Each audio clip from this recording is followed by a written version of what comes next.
तो बस्टिंग के अलावा सबसे इम्पोर्टेंट और है हमारे साथ कि हम हमारी जो करंट इनकम है उसको और कैसे बड़ा कर सकते हैं। अपने पास और क्या क्या ऐसे रिसोर्सेज या प्लेटफॉर्म हो सकते हैं जहाँ से हम और भी पैसा बना सकते हैं।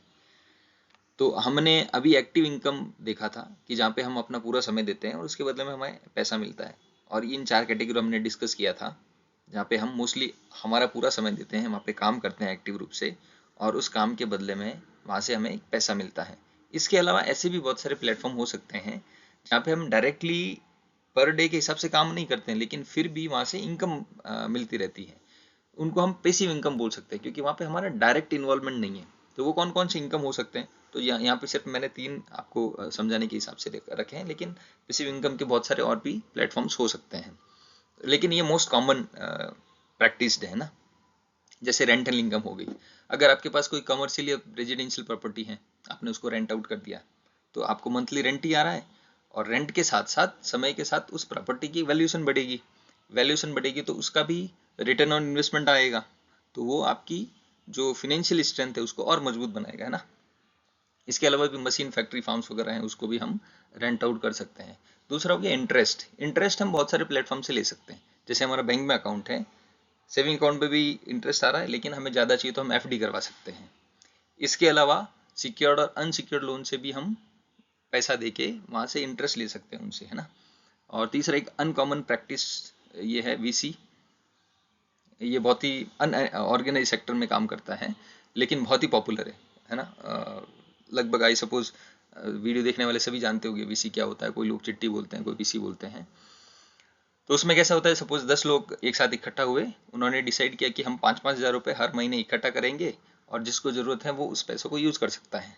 तो 10 लोग 5-5 हज़ार इकट्ठा करें तो एक महीने का 50 हज़ार इकट्ठा हो रहा है।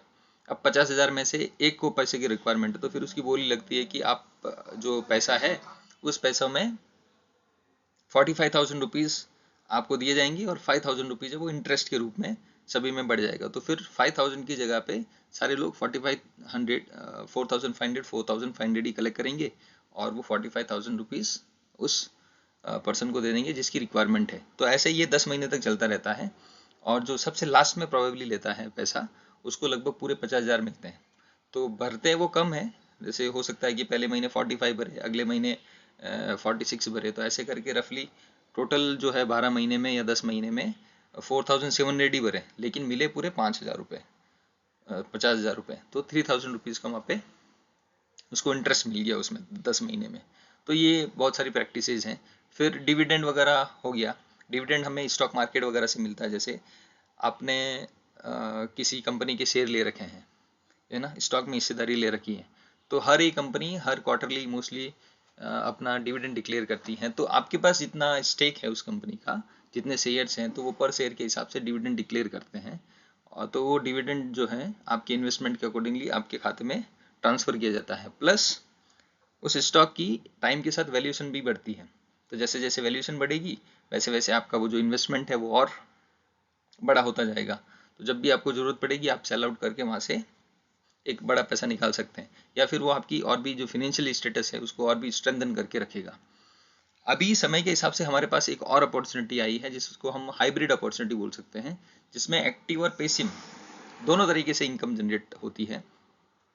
जैसे YouTube मोनेटाइजेशन वाला हो गया। YouTube पे मैंने जैसे वो एक चैनल बनाया, बहुत सारे हैं, चैनल बनाया है, वीडियोस डालते हैं। वीडियोस की जैसे व्यूअरशिप होती है उस हिसाब से उस पर एडवर्टीजमेंट चलते हैं। एडवर्टीजमेंट का जो पैसा होता है उसमें YouTube का एक revenue model, revenue sharing model है, जिसमें सपोज एक YouTube के वीडियो पे एक एडवर्टीजमेंट वाला 100 रुपये खर्च करता है, तो 70 रुपये वो YouTube जो जिस चैनल पे या जिस वीडियो पे चल रहे हैं उसको जाएगा, वीडियो बनाने वाले को, और 30% यूट्यूब अपने खुद के पास रखता है। तो इस तरीके से ये एक ऑप्शन हो गया। दूसरा है डिजिटल कंटेंट लाइसेंसिंग या क्रिएटिंग वाला हो गया।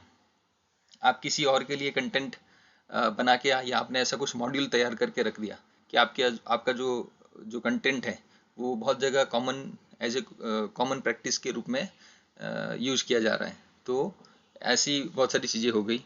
फिर एफिलिएट मार्केटिंग या ई कॉमर्स वाला हो गया। इसको अगर हम सिंपली समझे तो ऐसा है कि जैसे सपोज किसी को मेरा टी शर्ट अच्छा लगा, बोले कि यार अच्छा टी शर्ट है, कहाँ से लिया, तो मैं बोलूँगा कि वह पास वाली दुकान से लिया। तो वो पास वाली अगर दुकान से लेके आएगा तो मुझे तो कोई प्रॉफिट नहीं है उसमें, मैंने तो बताया कि वहाँ पे मिलेगा। लेकिन यही ऑनलाइन में कैसे अपॉर्चुनिटीज़ है हमारे पास कि सपोज मैंने अमेजोन से लिया है या फ्लिपकार्ट से लिया है, मैं बोलूँगा कि मैंने फ्लिपकार्ट से लिया है और ये वाले वेंडर से लिया है, तो मैं अगर उसको लिंक भेजता हूँ, जो रेफरल लिंक होते हैं, लिंक भेजता हूँ, और उसी लिंक से मेरा दोस्त अगर ये टी शर्ट खरीदता है तो वो जो पेमेंट करेगा उस पेमेंट में भी मुझे, जो फ्लिपकार्ट या अमेजोन है जिसका मैंने लिंक शेयर किया है, वो लोग मुझे भी पैसा भेजेंगे। ये हो गया एफिलिएट मार्केटिंग। मतलब आप इंटेंशनली वहाँ से पैसे मतलब आप उसमें काम नहीं कर रहे हैं कुछ ज़्यादा, आप सिर्फ लिंक शेयर कर रहे हैं, लेकिन उस लिंक के हिसाब से आपको पैसे मिल रहे हैं। ऐसे अब बहुत सारी एप्लीकेशंस हैं हमारे पास। जैसे अभी थोड़े दिनों पहले मैं देख रहा था कि एक क्रेड नाम से एप्लीकेशन है, क्रेड एप्लीकेशन है, तो उसमें हम पेमेंट करते हैं, उसका भी हमें कुछ रिवॉर्ड पॉइंट्स मिलते हैं। तो मैंने अपने एक दूसरे वाले मोबाइल में उसको ट्रांसफ़र किया, तो वो ट्रांसफ़र करने से सिर्फ एक ट्रांसफ़र से 200 रुपीज़ का कैशबैक मिला। तो ऐसे सपोज आपने 50 लोगों को भेजे, 50 में से अगर 5 ने किया तो 200 ऐसे करके आपने 1000 रुपीज़ वहाँ से पैसे कमा लिए। लेकिन इसमें आपने एक्टिवली कुछ वर्क नहीं किया, है ना, ये रेफरल हो गया। या ये हम इसको इस तरीके से बोलते हैं, ये डिजिटल अपने पास अभी आज के डेट में ये अपॉर्चुनिटी है, कर सकते हैं। या फिर आप बहुत ज़्यादा नॉलेज रखते हैं और आपकी थिंकिंग लेवल बहुत हाई लेवल की है, तो आप बुक राइटिंग वगैरह कर सकते हैं। बुक राइटिंग के टाइम में बुक को जब सेल करेंगे तो वहाँ से तो इनकम होगी ही, उसके अलावा भी उसकी रॉयल्टी मतलब ईयर ऑन ईयर मिलती रहेगी, है ना। तो ये बहुत सारे प्लेटफॉर्म हो सकते हैं जहाँ पे हम अपनी जो इनकम है, करंट इनकम, उसको और भी बड़ा बना सकते हैं और भी उसमें ऐड ऑन कर सकते हैं।